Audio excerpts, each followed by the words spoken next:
नेहरूंच्या नंतर तिसऱ्यांदा सरकार स्थापन करणारा कोण जर पंतप्रधान असेल तर तो नरेंद्र मोदी आहे. कारण शिवसेना आणि भारतीय जनता पार्टी नरेंद्र मोदींचा फोटो आणि बाळासाहेब ठाकरेंचा फोटो एकत्र लावून आपण लढलोय आणि त्यांनी भारतीय जनता पार्टीच्या पाठीमध्ये खंजीर कुचून त्यांनी काँग्रेस आणि राष्ट्रवादी काँग्रेसची आघाडी केली. जिल्ह्यामध्ये 10-0 हा सामना होईल आणि महाविकास आघाडी शून्यावर बाद होईल. मधुरिमा राजे यांची उमेदवारी माघार घेतली. काँग्रेसवर ही दुसऱ्या वेळची नामुष्की या निमित्तानं आली. उत्तरचा निकाल खऱ्या अर्थानं आजच लागलाय. महायुतीचे उमेदवार राजेश क्षीरसागर हे प्रचंड मताने निवडून येते. मुख्यमंत्री पदाचा चेहरा हा देवेंद्र फडणवीस यांच्याकडेच पाहतात. त्या मतविभागणीचा फायदा निश्चितपणे प्रकाश आंबेडकरांनाच होणार आहे. प्रकाश आंबेडकर हे तिसऱ्यांदा निश्चितपणानं चांगल्या मताधिक्यानं जवळपास 50,000 मताच्या अधिक मताधिक्यानं विजयी होतील. ते आमच्या नेतृत्वावर अशा पद्धतीचा आक्षेप घेत आहेत. तो आक्षेप निश्चितपणानं भारतीय जनता पार्टीचा जिल्हाध्यक्ष म्हणून मी फेटाळत आहे. नमस्कार, मी प्रवीण पाटील. शाहू न्यूज चॅनलमध्ये आपल्या सर्वांचे स्वागत. विधानसभा निवडणूक 2024च्या अनुषंगानं आम्ही कोल्हापूर जिल्ह्यातील प्रमुख नेत्यांच्या मुलाखती घेत आहोत. आपण सध्या आहोत कोल्हापूर भाजपा ग्रामीण जिल्हाध्यक्ष नाताजी पाटील यांच्या ऑफिसमध्ये. त्यांच्याशी थेट बातचीत, त्यांच्या मनातील प्रश्न आणि विधानसभेबाबत एकूणच त्यांचा आढावा जाणून घेण्याचा प्रयत्न करणार आहोत. कोल्हापूर जिल्ह्याचं नियोजन महायुतीकडून कोणत्या पद्धतीने, कशा पद्धतीने केलेलं आहे? प्रथमतः शाहू न्यूज आणि शाहू न्यूजच्या दर्शकांना मी शुभेच्छा देतो की आज भारतीय जनता पार्टीच्या जिल्हा कार्यालयामध्ये येऊन आपण माझी मुलाखत घेत आहात. आपला प्रश्न आहे की कोल्हापूर जिल्ह्याच्या महायुतीच्या उमेदवारांच्या बाबतीतलं नियोजन काय. तर माझ्या कार्यक्षेत्रात एकूण साधारणपणे 6 कोल्हापूर उत्तर सोडलं तर 5 विधानसभा मतदारसंघ येतात. त्यामध्ये करवीर येतो, दक्षिणचा भाग येतो, राधानगरी बुदरगड येतो, कागल येतो आणि चंदगड येतो. या 5ही विधानसभा मतदारसंघामध्ये महायुतीचे उमेदवार कोल्हापूर दक्षिणमध्ये माजी आमदार अमल महाडिक आहेत, राधानगरीमध्ये प्रकाशराव आंबेडकर आहेत, कागलमध्ये पालकमंत्री हसन मुश्रीफ आहेत आणि चंदगडमध्ये आमदार राजेश पाटील आहेत. तर या सगळ्यांच्या उमेदवारीच्या संदर्भात भारतीय जनता पार्टी म्हणून आमचे बूथ स्तरावरचे सगळे कार्यकर्ते, आमचे शक्ती केंद्र स्तरावरचे सगळे कार्यकर्ते आणि नेते हे अतिशय जोमानं, ताकदीनं आणि शक्तीनं महायुतीच्या प्रचारात अतिशय ताकदीनं काम करत आहेत. आता या महायुतीचा भारतीय जनता पक्ष हा प्रमुख घटक पक्ष आहे. त्याच्यासोबत शिवसेना आहे, RPI आहे, राष्ट्रवादी काँग्रेस पार्टी आहे. हे सगळे पक्ष एक दिलानं, एक मतानं, एकमेकांच्या हातात हात घालून महायुतीच्या उमेदवाराचा प्रचार करतायत. त्यामुळं आगामी 20 तारखेला होऊ घातलेल्या विधानसभेच्या निवडणुकीमध्ये महायुतीचे माझ्या कार्यक्षेत्रात येणारे 5च्या 5 उमेदवार आणि कोल्हापूर जिल्ह्यातले 10च्या 10 उमेदवार हे प्रचंड मताधिक्यानं निवडून येतील. आपण ज्या मतदारसंघामध्ये राहताय, आपण ज्या मतदारसंघामध्ये वास्तव्यास आहात, तो राधानगरी, बुदरगड आणि आजरा मतदारसंघ, नेमका तिथला आढावा आणि तिथली रणनीती आपली काय आहे? 2 टर्मला शिवसेना भाजपा युतीचे उमेदवार प्रकाश आंबेडकर हे आमदार आहे. आपण तिथल्या विकास कामाचा लेखाजोखा जर बघितला तर निश्चितपणानं ग्रामीण भागातला, महाराष्ट्रातला 1 नंबरचा मतदारसंघ हा राधानगरी, बुदरगड, आजरा आपण पाहायला मिळेल.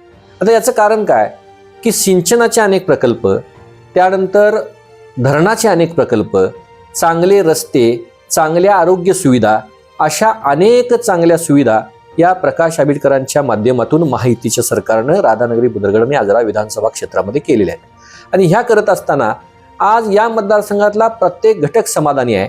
यामागचं कारण हेच आहे की महायुतीच्या अनेक चांगल्या योजना या मतदारसंघातल्या घराघरापर्यंत, तळागाळापर्यंत पोहोचलेल्या आहेत. आणि या कारणास्तव उद्याच्या निवडणुकीमध्ये महायुतीचे उमेदवार प्रकाश आंबेडकर हे तिसऱ्यांदा निश्चितपणानं चांगल्या मताधिक्यानं जवळपास 50,000 मताच्या अधिक मताधिक्यानं विजयी होतील असा आम्हाला या निमित्तानं विश्वास आहे. भारतीय जनता पार्टी मायक्रो प्लॅनिंगच्या बाबतीत ओळखली जाते. तर हे नेमकं मायक्रो प्लॅनिंग कसं केलं जातं? आता मायक्रो प्लॅनिंगच्या बाबतीत भारतीय जनता पार्टी ओळखली जाते. याचं कारण असं आहे की आपण हरियाणाची निवडणूक जर आपण बघितली, आपण मध्य प्रदेशची निवडणूक बघितली, आपण अन्य राज्यातल्या निवडणुका बघितल्या, तर यामध्ये भारतीय जनता पार्टी बूथ स्तरावर काम करणारी यंत्रणा सक्षम पद्धतीने राबवते. आज साधारणपणे आपल्याला सर्वांना माहिती आहे की भारतीय जनता पार्टी ज्यावेळी विजयी होते त्यावेळी भारतीय जनता पार्टीवर असा आक्षेप घेतला जातो की हे त्या मशीनमध्ये काहीतरी झोलझाल करतात का. दुर्दैवानं या सगळ्या विरोधकांचा जो आमच्यावरचा आक्षेप आहे, हा आक्षेप त्यांची कार्यक्षमता कमी असल्यामुळेचा आक्षेप आहे. आमचे कार्यकर्ते हे बूथ स्तरावरती काम करतात. बूथ स्तरावर त्यांची रचना अतिशय चांगल्या पद्धतीनं लागली जाते. एका बूथला 30 कार्यकर्ते अशा पद्धतीनं कार्यकर्ते नेहमीप्रमाणे राबत असतात आणि बूथ स्तरावर राबणारी यंत्रणा हे आमच्या यशाचं सगळ्यात मोठं गमक आहे. हेच आमचं मायक्रो प्लॅनिंग आहे. भाजपच्या आणि महायुतीच्या उमेदवारांच्या प्रचारासाठी तुमचे केंद्रीय गृहमंत्री अमित शहा येऊन गेले, मुख्यमंत्री एकनाथ शिंदे येऊन गेले.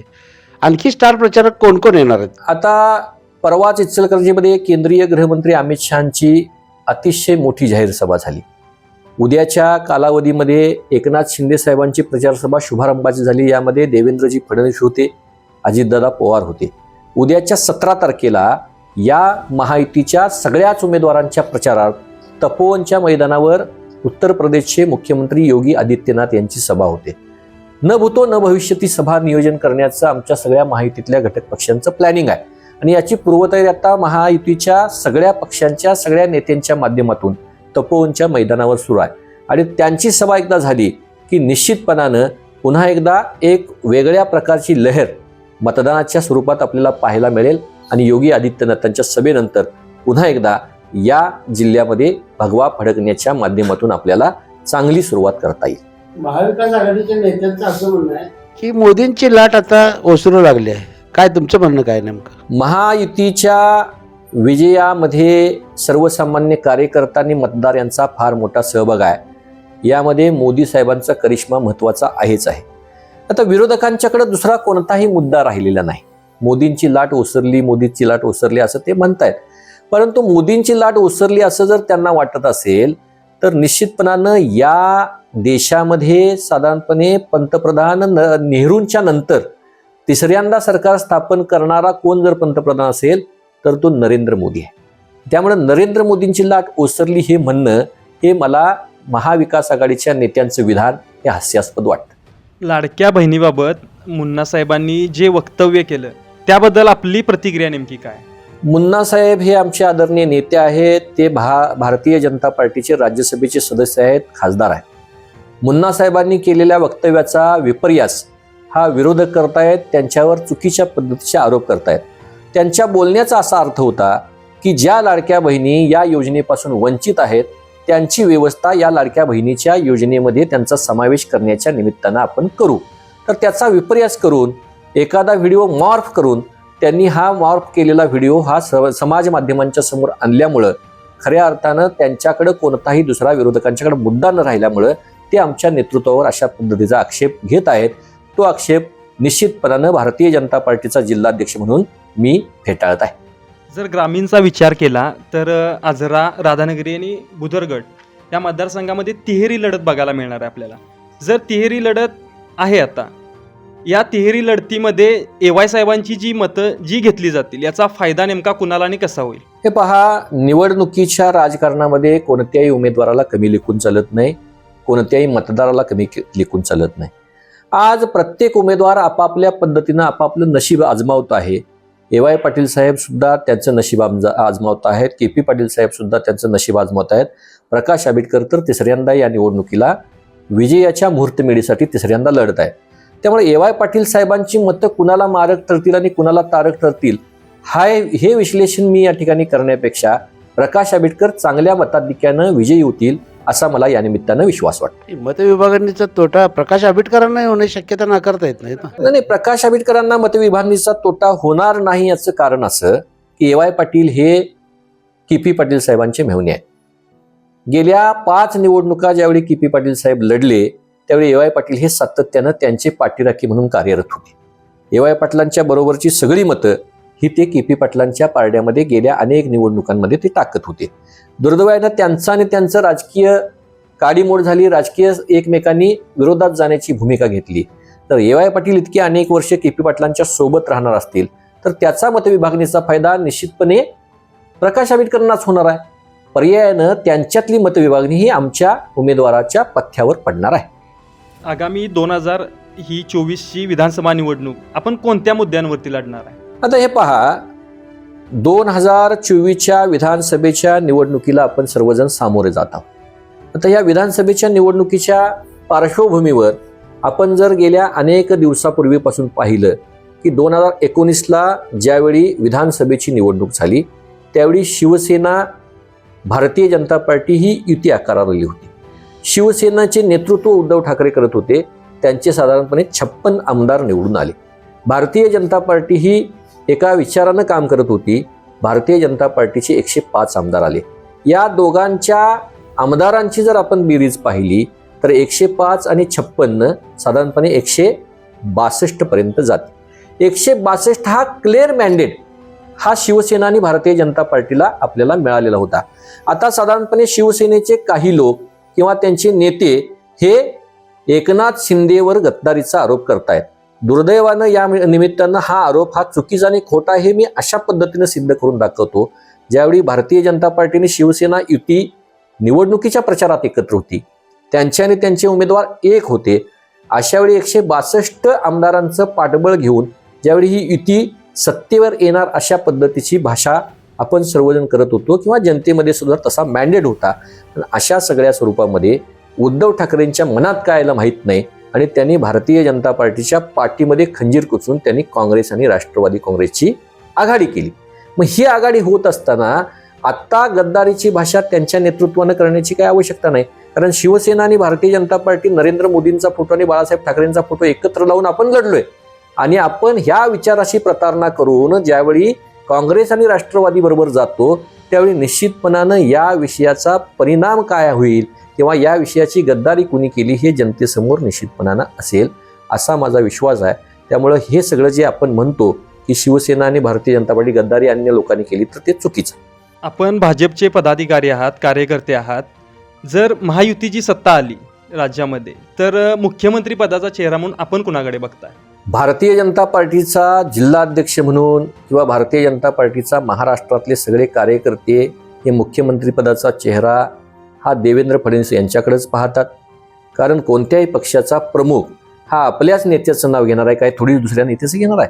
त्यामुळे आम्ही सगळे भारतीय जनता पार्टीचे कार्यकर्ते मुख्यमंत्री पदाचा चेहरा म्हणून देवेंद्र फडणवीस यांचं नाव अग्रक्रमानं घेतो. जो कोल्हापूर उत्तरमध्ये जागा वाटपाचा काँग्रेसचा सावळा गोंधळ बघायला मिळाला, त्याचा फायदा आपण करून घेणार आहोत उत्तर विधानसभा निवडणुकीमध्ये. मुळात कोल्हापूर उत्तरमधली काँग्रेस ही खऱ्या अर्थानं उमेदवारीच्या निवडीपासूनच बॅकफुटवर गेली. आता कोल्हापूर उत्तरमधली काँग्रेस उमेदवारीच्या निवडीपासून बॅकफुटवर गेली याचं म्हणण्याचं कारण काय की ज्यावेळी पहिल्यांदा काँग्रेसनं राजेश लाटकरांची उमेदवारी जाहीर केली तर त्यांच्याच 26 नगरसेवकांनी त्यांच्या उमेदवारीला विरोध केला. मग त्यांची उमेदवारी रद्द करण्याची नामुष्की ही काँग्रेसच्या नेतृत्वावर आली. ज्यावेळी आदरणीय मधुरिमा राजे छत्रपती यांना उमेदवारी काँग्रेस पक्षानं दिली त्यावेळी त्यांनी ती उमेदवारी स्वीकारली. मोठ्या उत्साहानं त्यांनी फॉर्म भरला. परंतु त्यांच्यामधलं काही काँग्रेस पक्षाचं शुक्लकष्ट या निमित्तानं काही कमी झालं नाही. राजघराण्यानं आपल्या घराण्यातली छत्रपती मधुरिमा राजे यांची उमेदवारी माघार घेतली. काँग्रेसवर ही दुसऱ्या वेळची नामुष्की या निमित्तानं आली. म्हणजे खरं तर काँग्रेस पक्षाच्या मागचं शुक्लकाष्ट या उत्तरच्या निवडणुकीमध्ये कधीही कमी झालेलं नाही. अपक्ष उमेदवार म्हणून ज्यावेळी राजेश लाटकरांचा फॉर्म या मतदारसंघामध्ये त्यांनी ठेवला तर काँग्रेसला या अपक्ष उमेदवाराच्या पाठीमागं जाण्याची नामुष्की यामध्ये आली. पंजा हे त्यांचं जे काही चिन्ह आहे हे चिन्ह या मतदारसंघातलं गोठवलं झालं. ही तिसरी चौथी नामुष्की त्यांच्यावर आली. त्यामुळे या सगळ्या परिस्थितीत काँग्रेसमध्येच कुठल्याही नेतृत्वामध्ये त्यांच्या कार्यकर्त्यांच्यामध्ये एक वाक्यता नाही. परंतु महायुतीतला कुठलाही घटक पक्ष आज हल्लेला नाही उत्तरमधला. आज पहा, भारतीय जनता पार्टीकडनं नाना कदमांनी उमेदवारी मागितलेली होती, कृष्णराज म्हाडकांनी उमेदवारी मागितलेली होती, महेश जाधवांनी उमेदवारी मागितलेली होती, राहुल चिकोडींनी उमेदवारी मागितलेली होती, अजित ठाणेकरांनी उमेदवारी मागितली होती. परंतु हे पाचही उमेदवार जे आहेत हे पाचही उमेदवार ज्यावेळी शिवसेनेचे उमेदवार राजेश क्षीरसागर यांना तिकीट मिळालं त्यावेळी पाचीच्या पाची भारतीय जनता पार्टीचे जे काही कार्यकर्ते आहेत आज अग्रक्रमानं राजेश क्षीरसागर यांच्या प्रचारामध्ये सक्रिय झालेले आपणास या निमित्तानं दिसतील. अशा सगळ्या परिस्थितीमध्ये उत्तरचा निकाल खऱ्या अर्थानं आजच लागलाय. महायुतीचे उमेदवार राजेश क्षीरसागर हे प्रचंड मताने निवडून येतील हे यामागचं कारण आहे. निवडणुकीच्या निकालानंतर पक्षीय बलाबल कसं राहील असं तुम्हाला वाटतं, महाविकास आघाडी आणि महायुती? आता पक्षीय बलाबलाचा विचार करायचा झाला तर कोल्हापूर जिल्ह्यामध्ये एकूण 10 विधानसभा मतदारसंघ येतात. या 10च्या 10 विधानसभामध्ये भारतीय जनता पार्टी, जनसुराज्य पार्टी, शिवसेना, राष्ट्रवादी काँग्रेस, अजित पवार गट हे सगळे पक्ष एक दिलानं एकजुटीनं लढत आहेत. आणि या सगळ्या प्रक्रियेमध्ये कोल्हापूर जिल्ह्यामध्ये 10-0 हा सामना होईल आणि महाविकास आघाडी 0वर बाद होईल. तुमचा मित्रपक्ष आहे जनसुराज्य, मैत्रीपूर्ण लढतीसाठी त्यांनी उमेदवार पण उभा केलाय करवीरमध्ये. जरी मैत्रीपूर्ण लढतीसाठी करवीरमध्ये उमेदवार उभा केला असला, तुम्ही फक्त करवीरच म्हणताय, चंदगडमध्ये सुद्धा त्यांनी उमेदवार उभा केला, परंतु त्या मैत्रीपूर्ण लढतीमध्ये महायुतीचे उमेदवार हे चंद्रदीप नरके साहेब असतील आणि चंदगडमध्ये राजेश पाटील जे आता विद्यमान आमदार आहेत हेच विजयी होतील, यामध्ये तीळमात्र शंका नाही. पण मैत्रीपूर्ण लढतीतल्या मित्रपक्षाच्या उमेदवाराचा पक्षीय उमेदवाराला तोटा होईल असं वाटत नाही, मला त्याच्यातला अजिबात तोटा वाटत नाही. याचं कारण काय की महायुतीतला जनसुराज्य सरकार त्या 2 मतदारसंघातला घटकपक्ष सोडला तर अन्य ठिकाणचे सगळे घटकपक्ष अतिशय चांगल्या पद्धतीनं कामच करतायत. त्यामुळे त्यांच्या उमेदवारांचा आमच्या महायुतीच्या उमेदवारांच्यावर कोणताही परिणाम होणार नाही.